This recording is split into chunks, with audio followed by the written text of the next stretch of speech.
காலையில் மீன் வாங்கலாம்னு சொல்லி கடற்கரைக்கு போனாங்க. அங்கே வந்து எனக்கு ஒரு சூப்பராக கனவா மீன் கிடச்சிது. அந்த மீனை நல்லா வீட்டுக்கு கொண்டு வந்து குட்டி குட்டியாக கட் பண்ணி கழுவி மஞ்சப்பொடி உப்பெல்லாம் போட்டு சூப்பராக குக்கரில் வேக வச்சு எடுத்துக்கிட்டேன். அது கூட பார்த்தீங்கன்னா நல்லா மண்சட்டியில் நல்ல வெங்காயத்தை குட்டி குட்டியாக கட் பண்ணி தேங்காய் நிலையை போட்டு நல்லா வதன்னு வதக்கி சரி நம்ம கனவா மீன் தொக்கு பண்ணால் தான் எல்லாம் ரெடி பண்ணிட்டு இருந்தேன். சைட் பை சைடு கொஞ்சம் வயிறு பசிக்க ஆரம்பிச்சிட்டு அதனால் கொஞ்சம் ஃப்ரிட்ஜில் நல்லா ஜில்லுன்னு பால் எடுத்து அது கூட வந்து பேரிச்சம்பழமும் நம்ம உப்பேரி சொல்லுவோம்ல அந்த வாழைக்காவில் நல்ல வெள்ளம்லாம் போட்டிருக்கோம்ல அதையும் வச்சு சாப்பிட்டேன். சூப்பராக இருந்தது.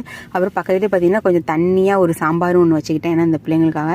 அதுக்கப்புறமாட்டிக்கு வெங்காயம் நல்லா வதங்கினோடனே தக்காளி பழத்தை மிக்சியில் போட்டு நல்லா அடின்னு அடித்து அதையும் இதோட போட்டு நல்லா வதன்னு வதக்கி சூப்பராக ஒரு மசாலா மாதிரி ரெடி பண்ணிக்கிட்டேன். அது கூட பார்த்தீங்கன்னா இந்த எல்லா நம்ம பொடி ஐட்டம்லாம் இருக்கலாம் அதெல்லாம் கொஞ்சம் தூவி அதையும் போட்டு நல்லா வதன்னு வதக்கி இந்த வேக வச்ச கனவா மீனையும் அதில் போட்டு அந்த தண்ணியும் அதில் கொஞ்சம் விட்டு நல்லா கொதின்னு கொதிக்க விட்டது. சூப்பராக அழகாக கனவா மீன் தொக்கு ரெடி ஆயிடுச்சு.